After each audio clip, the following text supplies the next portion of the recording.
forever blowing bubbles, pretty bubbles in the air.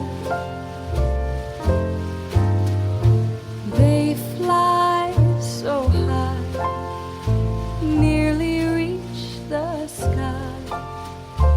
Then, like my dreams, they fade and die.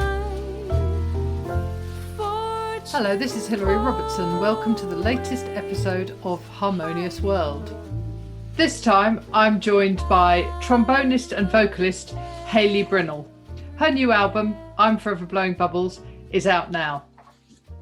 Hailey sings and plays trombone on this album and is joined by an array of other Philadelphia musicians.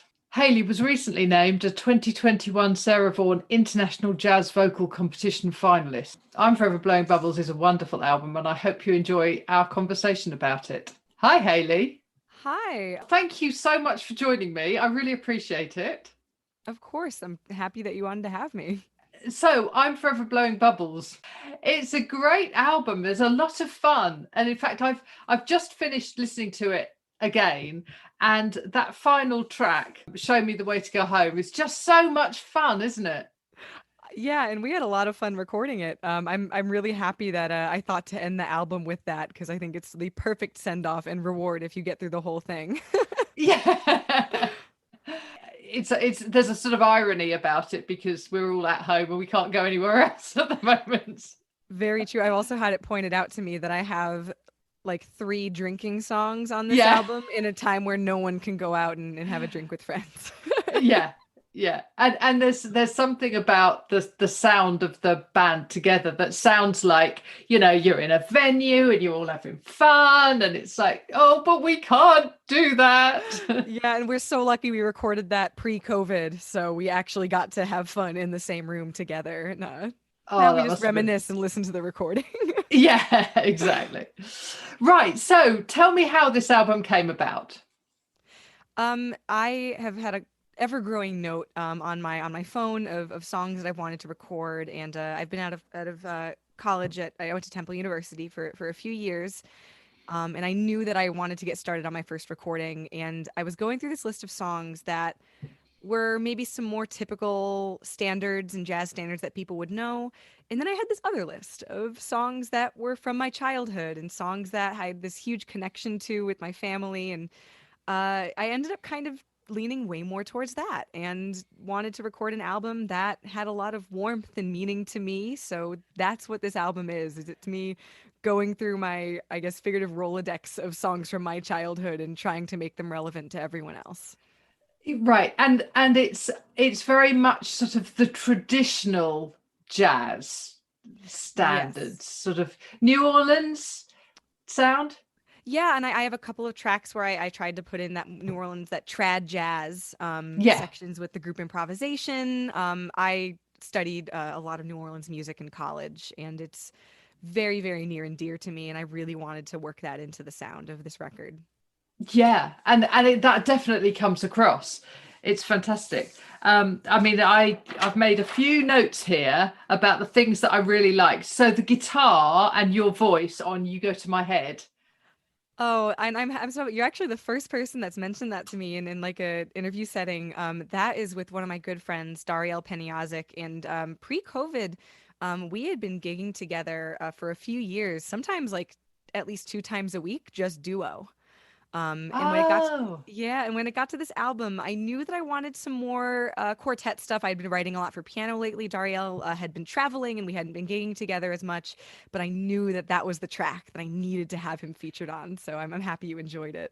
Yeah, it's just lovely. And actually, it's interesting you say that you gig together a lot because that comes across. There's an ease with which your melodic lines just marry together. It's what comes from playing that same tune twice a week for 2 years, probably. Yeah. And never getting sick of it somehow. Yeah, exactly. The other thing that I really enjoyed was Andrew Carson, his trumpet on Easy to Love, and your scat singing. Yes, thank you. He is my favorite trumpet player to play with in Philly. We went to school together. He is so fun, and I knew that I wanted to set up something where I had the opportunity to trade with him and make him play at a really fast tempo because he's good at Yeah. it. Yeah, that was, I think when we were in the studio recording that, we actually didn't plan the lengths of our solos. And our first couple takes, we went back and forth for minutes. It was too much fun. And then sort of having to say, all right, this is fun for us, but maybe we should pare it down for the record. Because we could have just gone back and forth for, 20 minutes. Yeah. And those things work well, don't they? It's like long drum solos. They work well when you're live, but not so great when when you've got headphones on and it's just going over and over and over. Exactly. Yeah, but your scat singing, well, it's that there's a bebop bit to that. I mean, you were saying about the trad jazz stuff on some of the other tracks, but there's a real bebop and Sarah Vaughan, Ella Fitzgerald thing going on there. Which, I mean, I've been listening to, especially Ella, for years and years. That was actually the first scat solo I ever transcribed, like learned by ear and sang, was Ella on Airmail Special when I was a sophomore in high school, I think. And I that language is so deeply ingrained in what I do, and especially from playing trombone. Trombonists, there are so many now that can hang playing bebop. But when, in the 50s, there were fewer trombonists that were sort of involved in this like combo bebop playing that could really hang with saxophone players and trumpet players. So any trombonist that can play bebop at this point, you have to appreciate just how good they are. And I will say, on trombone, it's harder for me. But singing, I get to put up all this language that on trombone I love, but it's a little trickier for me. So it's very liberating to be able to sing fast bebop. Right. One of my regular listeners to this podcast, and a very, very good friend of mine, is a trombonist, and I know that he's going to love this album. So yeah, because actually the Stardust trombone solos, that's really lovely, isn't it? Thank you. And it's so funny. I feel like this is so true of a lot of musicians, but when I have a hard time listening to my own solos a lot. Right. There's always the thing you could have done differently. I love that solo, and I never say that. But I just felt like I played something very simple, and it was exactly what I was hearing at the time. And I really didn't try to do anything crazy. I just kind of wanted to play very melodically, and I'm happy that came across. Yes, and it works because it's not long.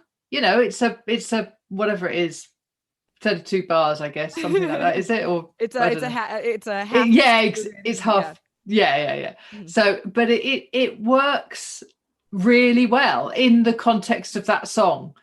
And Stardust is such a beautiful song. It's not played enough, is it? Yeah, and that's a song that is my father's, my dad, Dave Brinnel, who's a piano player. That's his favorite song in the entire world. And he has said, I was actually excited but very nervous to record it because it's his favorite song. But he says that there is no one single recording that he absolutely loves of it. He's never found a recording that he is just completely fallen in love with. So I was excited to record it for him, but very nervous.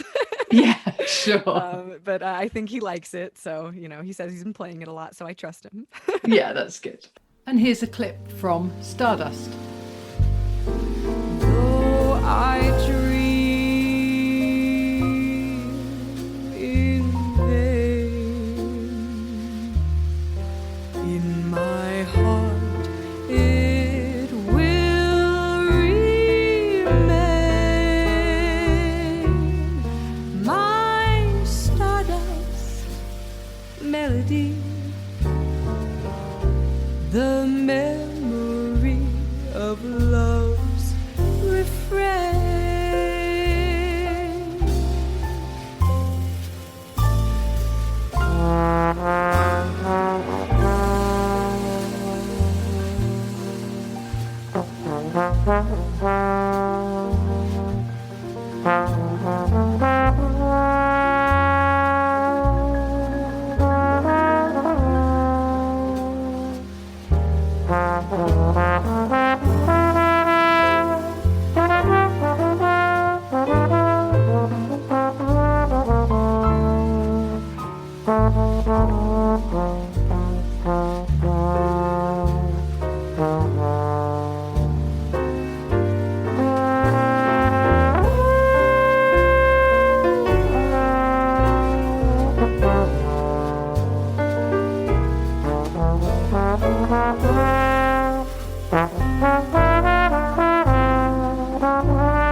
So you say you recorded it pre-COVID.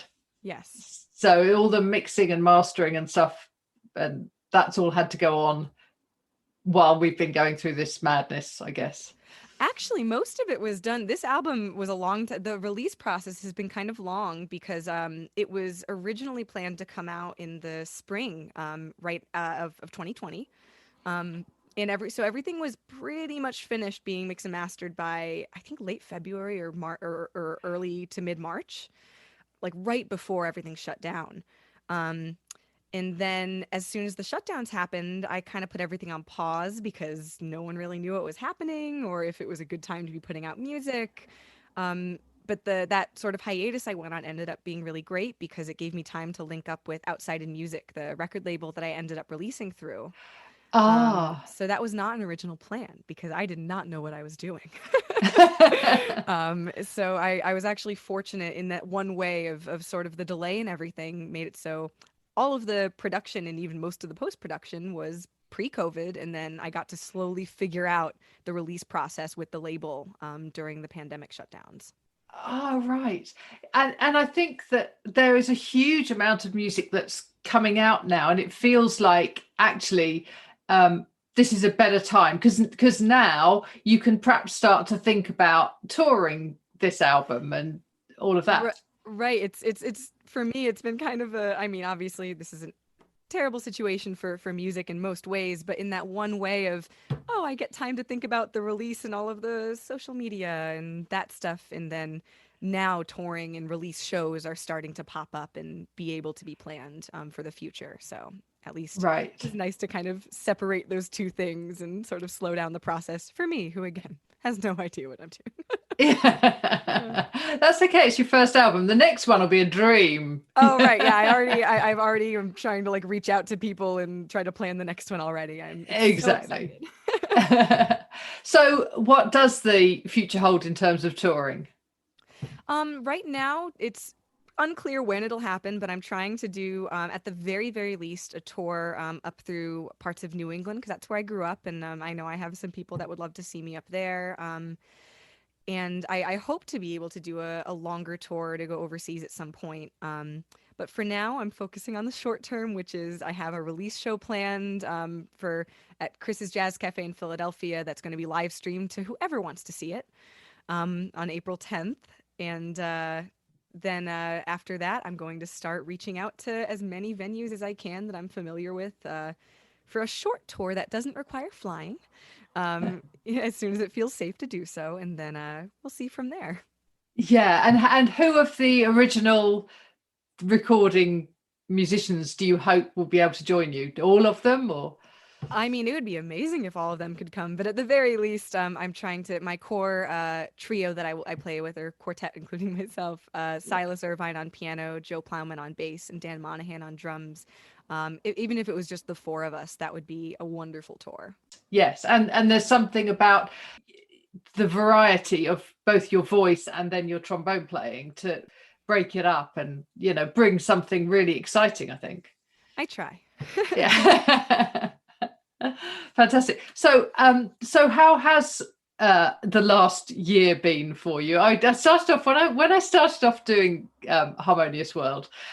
I'd be asking people, sort of how has this lockdown been for you, and whatever. Now it's coming up for a year since this madness started. It's crazy. Yeah, and I actually just released an article for Magnet Magazine here in Philadelphia that was published on Thursday about sort of my experience, and I talked about, and this is still so true. When all this started in late March, it was almost a feeling of relief. I mean, knowing that it was at that point, people said a few weeks or maybe a month. But there was almost that relief feeling of, oh, I get to, for once, not be incredibly busy and step back. And going on a year, though, it's hard to stay motivated, especially playing trombone by yourself gets old relatively quickly. Um, but it's been little things. I've been composing more and arranging more. I teach at the University of the Arts here in Philadelphia, which is all remote right now, but that's been a great creative outlet in helping musicians, helping young musicians sort of navigate going into the business, which, I mean, I'm young myself, but I thankfully at least had a few years out of college, getting used to the business, quote unquote. But yeah, I feel so bad for young musicians. So I'm happy that I'm able to help college age musicians that I'm teaching sort of get prepared to go into this new world of remote recording and some of the things that are going to stay post COVID. Yes, one of the I've been talking to quite a lot of people, and the recording process has changed so much, and remote recording has just become, the standard. And I'm sure that we've all got much better microphones than we used to have, and we're used to sitting with headphones on much more than we were. Yes, I still need to get blue light glasses though. That is something I have yet to get. Oh, yeah, me too, actually. Yeah. Well, you're probably like me. I have regular glasses, so getting blue light glasses feels like this whole thing of needing prescription blue light. Anyway, I digress. Yeah. Yeah. No. But it's interesting, isn't it, that we're spending so long in front of screens now that actually you do have to think about life in a different way. So yeah, and especially I have never taken social media so seriously as I do now. It's crazy. It feels like part of my job, which I guess it is right now as any artist, because how else are you going to reach people with your art? So a lot of screens. yeah. But it is nice because increasingly I think artists are doing it themselves. Whereas I think there was a time when the only artists who were really doing it were people that had got, people who did it, or they paid companies that did it, whatever. Whereas now everybody is doing it so much better. And it does feel as if there is that we're all much closer. That is very true. Yeah, even at the very beginning of the pandemic, there were like all this influx of Facebook groups for little. I'm a member of I think it's female and trans and non-binary women in brass, or people in brass. Sorry, people in brass. But yeah, like members of these like community groups that maybe we would have tried to meet in person before, but now since there's this great thriving social media community, I know way more people than I used to, and there's kind of a nice sense of community in that. Yeah. I mean, I've interviewed people that I would never have been able to interview before COVID, before the pandemic, because people are at home. 18 months ago, people would have been sitting on aeroplanes and, tour buses and stuff, and not able to do so many interviews. So it's good. There are benefits that have come out of it, I think. And I'm guessing when all is said and done and things are back to whatever the new normal will look like post-pandemic, I hope a lot of that does stay, because now that we are all equipped to do these interviews and connect with people, I hope that we are able to do both, have our normal organic touring lives and also be able to reach out to different people. Yeah. I've been thinking about it, and I've been thinking about the ways in which I could do interviews with people, after the sound check and, in person. But that would probably be a shorter one, because, people aren't going to want to be sitting for half an hour, 20 minutes even, So it's good. It's really interesting. So what was your last gig before the pandemic hit? Oh, wow. The actual last gig. To be honest, I think my legitimate last gig was a wedding. I played just a private wedding gig. But the last like club date I had was incredibly fun. It was at Chris's Jazz Cafe in Philly with a larger group. And it was on a weeknight, I think, too. It wasn't a weekend. So it's one of those sets where you're not sure who's going to come out, and there's other stuff going on, and it's cold out. But I went out of my way to hire a band of people that I actually usually didn't play with. I wanted to, because I'd been playing with the same group and I'd just finished recording with the same group. I had this feeling of, I want to just hire all new people and just see what happens. And I hired, actually, except for Andrew Carson and Sam Bischoff were on it, who are the other horn players on my record.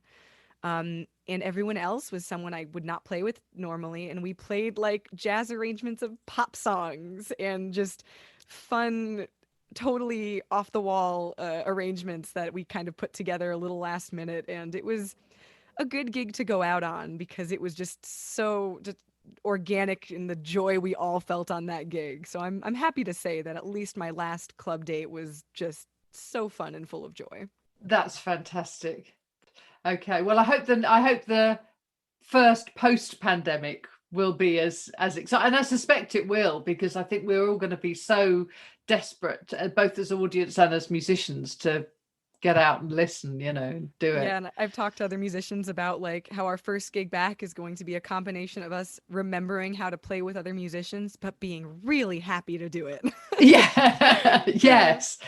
Oh, well, fantastic. It's really nice to talk to you. Thank you so much, Hailey. You too. Thank you so much. That's brilliant. Okay, and I'm going to look out for the launch gig, and I'll sign up for that, because that would be really good to watch that live. April 10th, and it's really exciting. That club, Chris is their engineer, who is actually the engineer on my album, Sean Savadlanak. He set up this live stream system there that is, and along with Mark, the owner who funded it. It is amazing. It is one of the best live stream setups I've seen. It's so high quality. I'm so happy to be included in this. Their gigs now, because it's very nice to have a really high quality live stream. Yes, and I think that's what long term that's what will happen, because there are always going to be people who are, isolating because they've kind of come into contact with something, or whatever.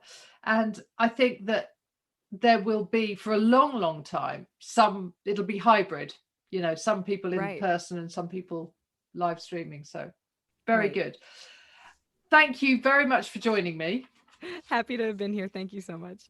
Well, I hope you enjoyed that conversation with Hailey, and please do look out for her live streaming of her launch gig. Thanks for joining me on this episode of Harmonious World, and please do look out for the next one, which will be coming soon.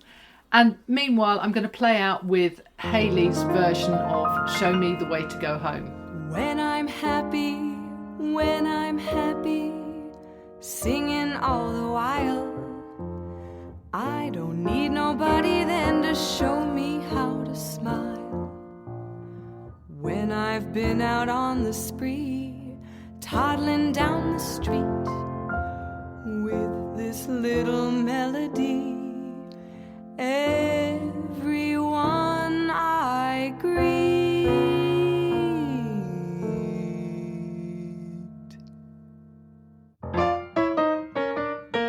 Show me the way to go home.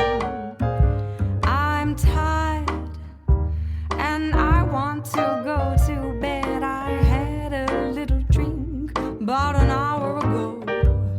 It's gone straight to my head. Wherever I may roam, on land or sea or foam, you can always hear me singing this song. Show me the way to go home.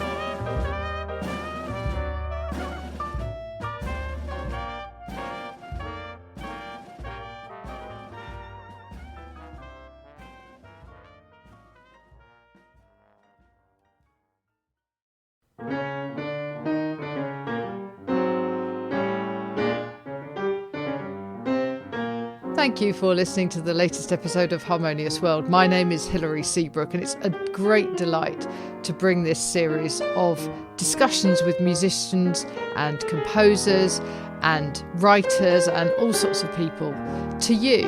Obviously, there's no point in having a podcast if people aren't listening, and I'm very grateful to my listeners for doing so.